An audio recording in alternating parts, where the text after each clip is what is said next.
I'm Fonzo. And I'm Eliza. And we're the co-host of Grown, a podcast from the Moth that shows we're never fully grown. Growing up feels like a phase that should end at some point, but does it ever really? Whether you're 16 or 26 or 86, you're gonna have to deal with family drama, your body, and the type of person you want to be. So why not put it all out in the open and go through it together? Join us every other week to deal with cringe, culture, and the courageous efforts of people like you to get grown. Start listening today. Follow Grown on Apple Podcasts, Spotify, or wherever you're listening right now.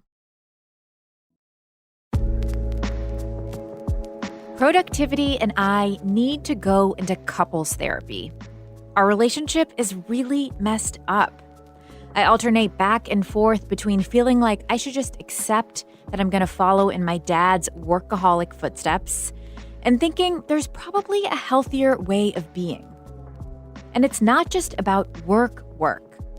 The impulse to maximize my time shows up everywhere. A potentially peaceful walk too often turns into 3 types of multitasking on my phone, and then nearly dropping it in a pile of freshly evacuated dog poop. I've got a productivity problem. But so do a lot of us. Capitalism has schooled us in the belief that our value comes from what we produce. What's really not valuable in that framework? Rest. Who experiences the right to rest? And what does claiming that right do for our brains and our bodies? This is Embodied, our show about sex, relationships, and health. I'm Anita Rao.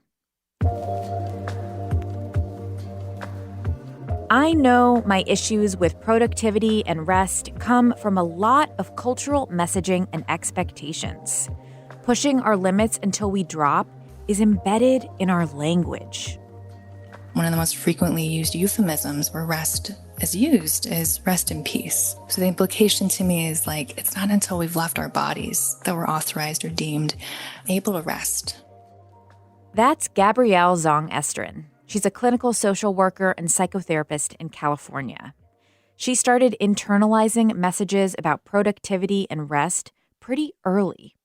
I found my way into the hustle through the experience of being a Chinese American immigrant and child of immigrants. And my relationship to rest, or the absence of rest, has been to the degree to which I've been learning about survival, right? So not really having any models growing up of rest, not seeing my mother or father resting, and quite the opposite in their seeking of stability, the success within the American dream. And it's one of the themes that I think really undergirds our culture, that unless we're hustling and being productive, we won't make it, we won't survive, and we certainly won't succeed.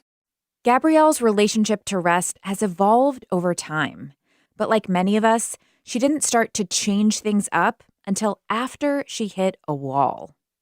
I so often see or have experienced the consequences of non-rest. Chronic stress and fatigue, which can lead to compassion fatigue, decision-making fatigue, and burnout. And so my journey towards rest and resting really began at about 7 years into my career and seeing, 14 clients a day. I was working with veterans who had dual diagnoses with addiction, mental illness, and who were houseless. But interestingly enough, it wasn't this group of folks that were stimulating the secondary trauma or this fatigue. It was really the institution, the unsupportive institution that was highly competitive, often shaming if we didn't soldier up or have like a spine of steel. We were like highly commodified, had high rates of responsibility and low rates of control, and the sense of guilt of not doing enough. And so, really stepping away, having to step away and begin to do the self-assessment of, wow, my body is actually really tired. What do I really need right now? And so it was this practice of self-compassion that I began to make a bridge to be able to slow down. And I realized how much I had these stories around self-harshness, of not being satisfied or settled with myself. The conundrum we all know is that once you realize you need more rest, it's not as easy as just, taking a rest. Maybe you work multiple jobs, have caretaking and community commitments. Whatever it is, it can be hard to actually slow down. I'd like to try and make it really accessible. What are we already doing? that is allowing us to take a moment. And so there's nothing that's prescriptive on what rest can look like. It may be setting boundaries, right? It's okay to disappoint people sometimes. That can allow us to rest more. It can be drinking water. It can be feeling your heart beating, washing your face. The more that we allow these moments of pause, the more we're actually re-stitching, our nervous system and these neurons, reconditioning our somatic body to lean into that rest.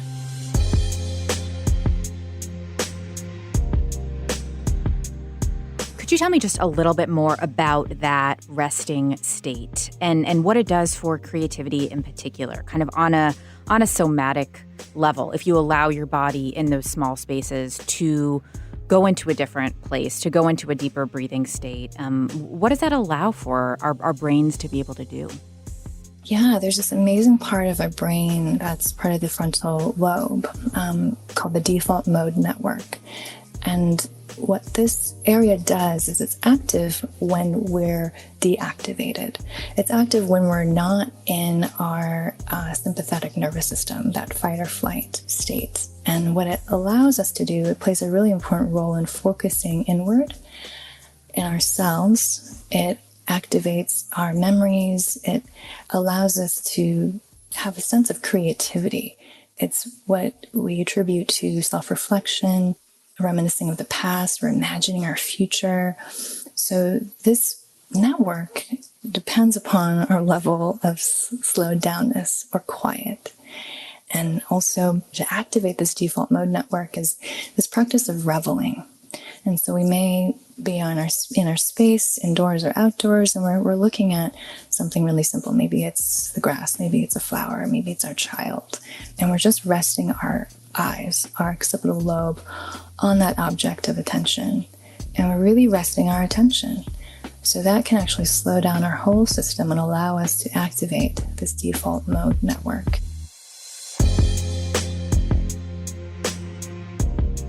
Figuring out how to be in a resting state while our bodies are still active, that's the game changer. And it's something that's long been on the mind of community organizer Dom Chatterjee.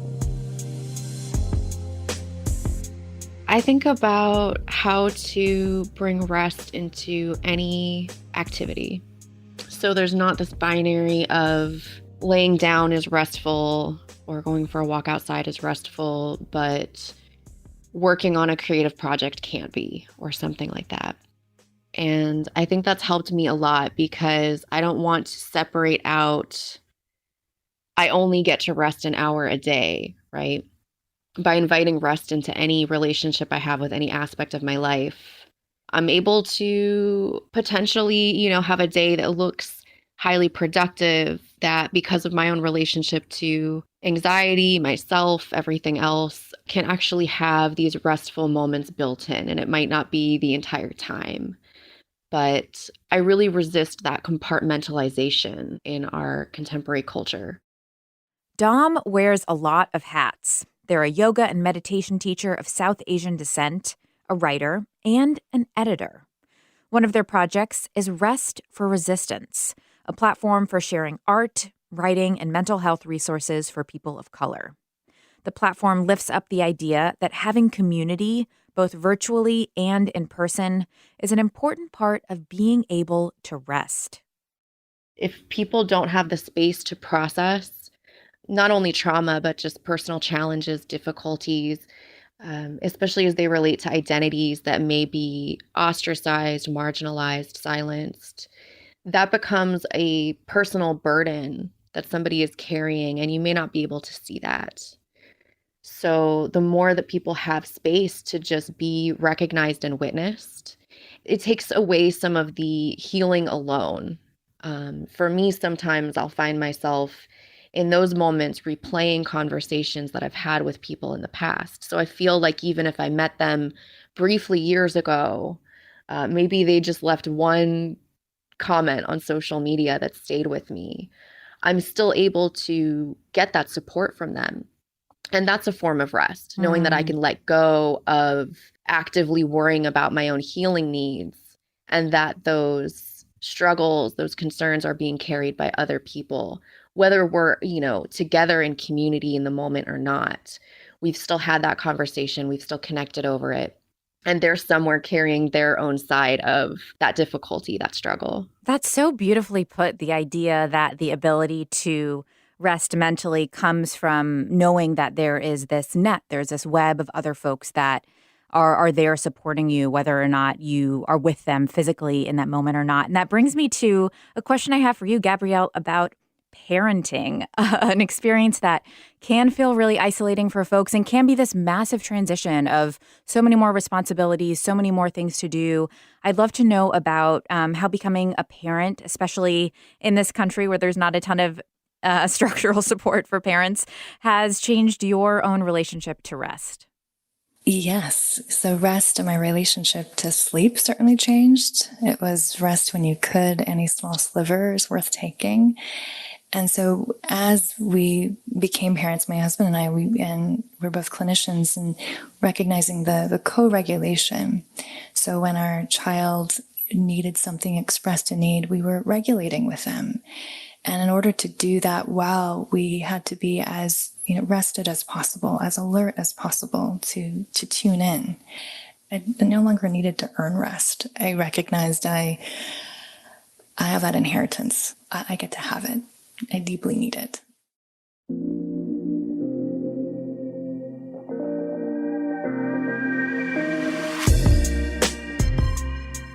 This right to rest is something we can work on manifesting in our own lives, but it also requires structural support. Portugal recently passed a series of rules dubbed the Right to Rest, which institutes fines for employers who contact employees outside of work hours, and provisions that make it easier for folks with younger kids to work remotely. I am so curious to see how it pans out. And it turns out that so is Dom. It's so interesting you bring that up because I'm working, doing a communications contract right now with a small tech company.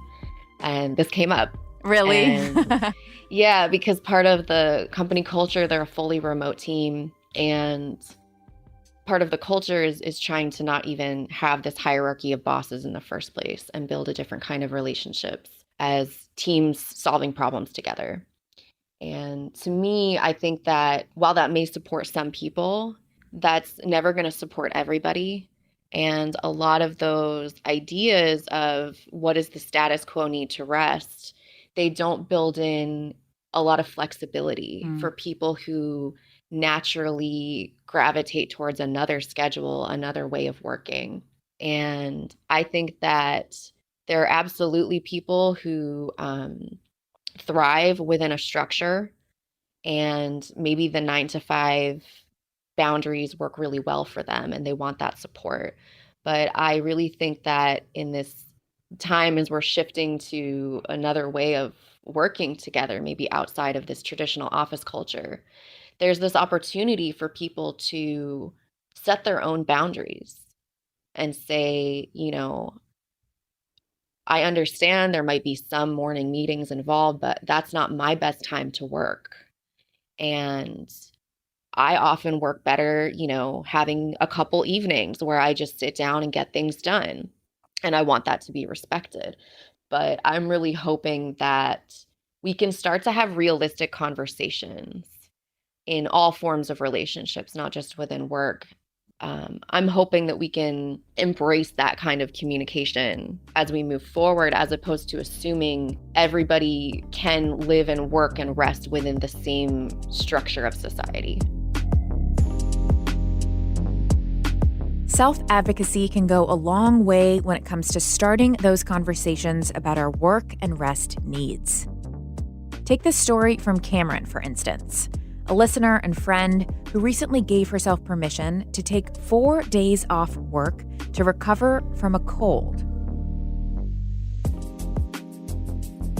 So for maybe the first time in my entire life, I took as much time as I needed and did not get back to being productive until I felt completely better. It sounds so obvious, but it really felt revolutionary to realize that once I got back to work and felt so rejuvenated and so much better, it was quite simply because I had taken the real amount of time that I felt like I needed to feel better and to feel rested and focused. You can only push through and keep going for so long before your body is going to make it clear that you really need some recovery time. And so I plan to work this guiltless leisure into my lifestyle more because the results were so real. As a culture, we are very obsessed with productivity and meeting expectations, and that makes guiltlessly taking time to recharge feel like a radical act. But something as simple as taking 4 days off really has shown me how vital it is. Resting to recover from sickness or just daily life can mean looking head on at why guilt emerges so frequently when we let ourselves relax. Several people shared their guilty feelings with us, including Audrey. Earlier this year, she was diagnosed with narcolepsy, and that illness has changed her own relationship with sleep and rest. Rest and sleep are basic human needs, even if, like me, you live in a body that needs more or different kinds of rest than other bodies. But what's definitely a kind of resistance, in my opinion, is our attitudes and commitments that we make in relation to sleep and rest. So, for example, the ways I try to normalize and prioritize my need for good rest. When I treat my afternoon nap like any other task on my daily schedule and refuse to feel guilty about it. Like when I choose to be open with people about my experience with sleep disorders as a way to combat stereotypes about what it means to be quote-unquote lazy. In other words, when I honor my body's need for good and guilt-free rest, I am resisting capitalism, ableism, fat phobia, other societal injustices, and the idea that my productivity is in any way an indicator of my worth. What Audrey brings up here is how often messages that call resting people idle or lazy target those whose bodies have been historically marginalized, like people with disabilities and people of color. And those messages have real and serious consequences. Studies show that Black Americans are more sleep deprived than white Americans. We've talked about this sleep gap before on the podcast. And if you want to get to the roots of this sleep gap, take a look at the folklore behind a popular horror movie monster. They're still here. They're after us.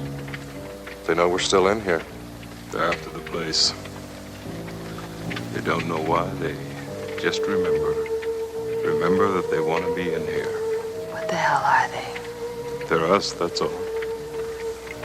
There's no more room in hell. What? Something my granddaddy used to tell us. You know Macumba? Voodoo.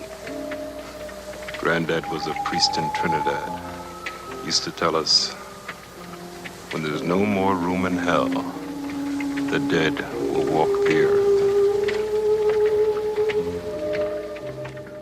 The 1978 movie Dawn of the Dead features modern depictions of the zombie. But zombie folklore originates in Haiti and the horrors faced by the enslaved people there. It's a story that artist Fanny Sosa knows well. The zombie illuminates the Black Atlantic resistance, and in specifically, I would say the Haitian and Afro-Caribbean resistance in the plantations. At the beginning of the story, the zombie was a way to explain possession, right? Possession of literal people and destinies and lives by the white colonizers, and how they would be able to possess you and possess you through sleep deprivation, which would make you someone that is physically alive, but their spirit is not all there.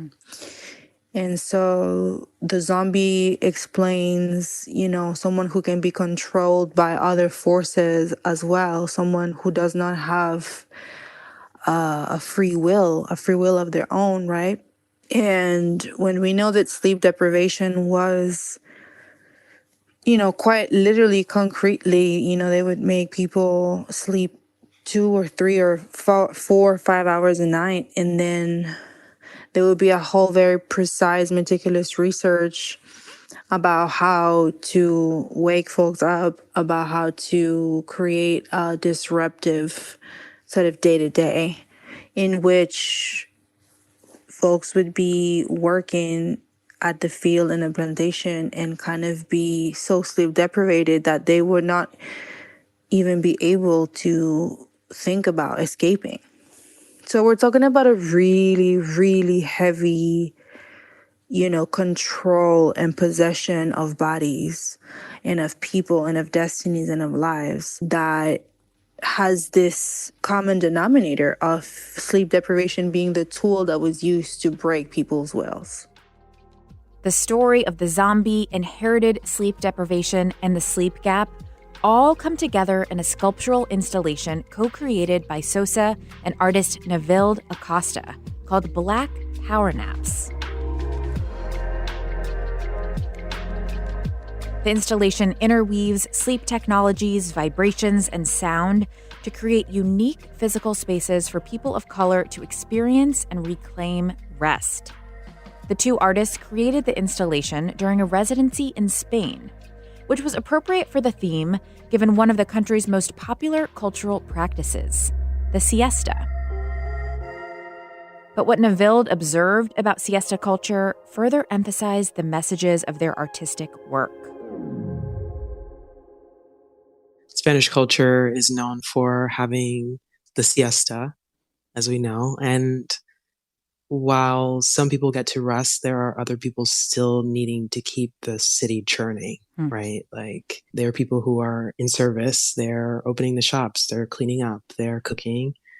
Even within the household itself, often you would also see this pretty archaic setup where the man is really the one taking the nap and the woman is literally taking care of the children and creating the meal, So I think that it goes a long way to really focus in on who gets to sleep here and who gets to sleep on the backs of whose labor, and that really starts to become apparent, especially with this example within the Spanish culture itself. Sosa and Neville wanted to create spaces where Black people felt safe to reconnect with rest. The installation features 7 restful spaces. There's a waterbed that adjusts to your body, hammocks that increase airflow for deep breathing, and even a gigantic pool filled with dried black beans, designed to soothe the effects of a panic attack. One thread through several of the designs, an artful manipulation of sound. In many ways, we try to research different avenues that create the feeling of rest and rejuvenation and reparation, both in the body and in the psyche. And so one of the things, for example, that we research is sound and how obviously there's a lot of frequencies in cities that are very discordant and very, very disruptive to the waves that we're on.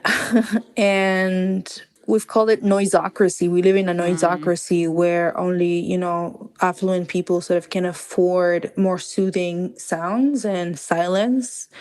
And folks that are actually situated in different positions of society live with very disruptive sounds.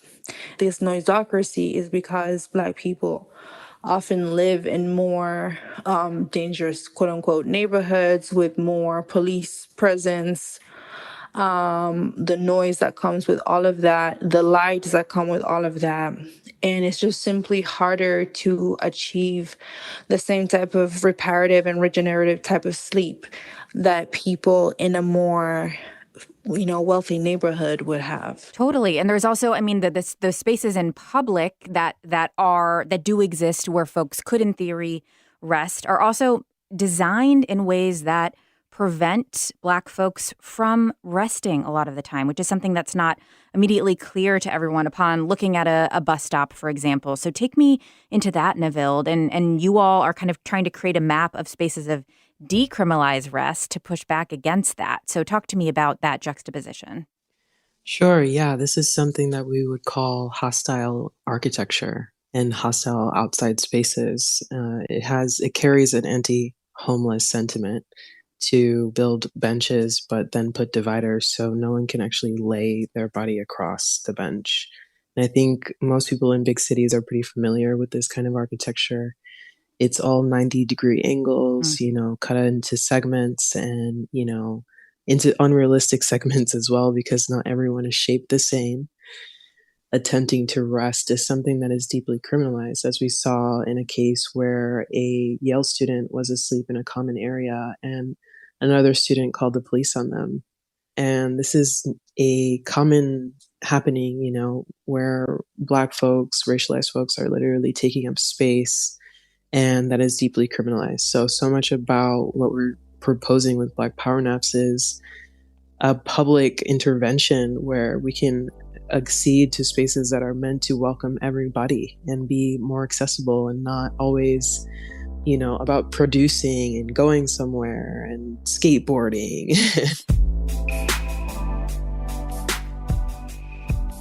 Black Power Naps started out as a physical installation that the two artists showcased internationally at several different artistic institutions. But lately, Sosa and Navilde have been working on some digital projects to get more sleep resources to folks who need them. Basically, Sosa and I have been up to a few things. A lot of our energy has been going towards creating a home, a digital home for all of our sleep-related, Black Power Naps-related content. Last year, we created a film, which is a documentary film about essentially liberating a space for Black Power Naps at a white institution and what process that was. And we have also been working toward creating ultimately AI consciousness, because we realized that creating the work also came with the labor of giving answers to all of the big questions, which is like, why do Black people deserve rest? And, other very intimate questions about why this work needs to happen. And this, we call it like emotional labor for Black and brown people that often falls on us anyway. And so we're trying to create a bot that ultimately has the answers and is very non-judgmental, is very happy to answer any question, no matter the question. And this bot, her name is Emotion. And we're currently working on a beta version of launching an app called Nap. That's where emotion will live, as well as other aspects of our research. For example, a nap map where we are partnering with institutions to make pledges to create spaces of decriminalized rest for Black and brown people. And so once people pledge, they get a spot on the map, and wherever you are in the world, you can use the nap map to see who you can go and, for example, get some water from a water fountain, use a toilet, sit and charge your device, sit for a while and have a meal. This is something that obviously is a big project, but one piece at a time, we are building it, and I'm excited to share that when it comes out. I am also super excited about the projects Navilde described and the inventive ways he and Sosa are embodying a culture of rest. But building and fighting for these spaces involves long hours and grueling work. So the two of them seek out their own rights to rest on a smaller scale in the day-to-day. I like to have fun. I try to have fun as much as I can, actually. And that, for me, is the most restful, or one of the most restful activities I can do. And I think rest is like the love languages, there's like several different love languages, and we all have like sort of rest languages that it's about having different types of focus, using your focus and your attention in different ways that perhaps are not as productive or perhaps are not as corporate or monetized, and how that can also be a way of resting. And so we have a saying that we always say, which is attunement before task. So that's how I have fun, and that's how I recharge. I always try to create a culture where we attune before we do any task. Navilde, how about you? Reclaiming my time and reclaiming rest and leisure and really quality time to myself is something that is so important. And basically, my life depends on it as a Black trans queer person. I ultimately am on the front lines of creating these kinds of movements just by existing and going towards things that I desire and want to see in the world. And so for me, taking rest for myself and being able to craft that is the basis from which I'm able to create this work. I think, like Sosa says, fun is such an essential part of the rest that I seek and desire and ultimately heal from. And I would add that, connecting is a part of my artwork. Creating art is connecting, and connecting is a part of my vitality. It's what keeps my engine going and also reminds me of what my purpose is and what I'm here to do. I am looking for those relationships that hold me as someone who is marginal and is living outside of the dominant culture.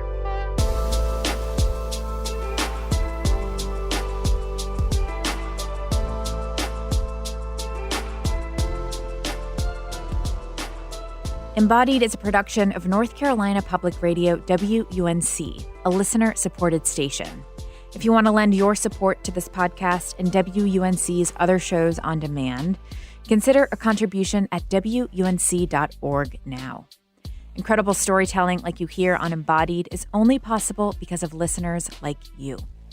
Kaya Finlay produced this show, Amanda Magnus is our editor, Jenny Lawson is our sound engineer, and Lindsay Foster Thomas is WUNC's director of content. Quilla wrote our theme music. This show is supported by Weaver Street Market, a worker and consumer-owned cooperative selling organic and local food at 4 Triangle locations in North Carolina. Now featuring online shopping with next-day pickup. weaverstreetmarket.coop.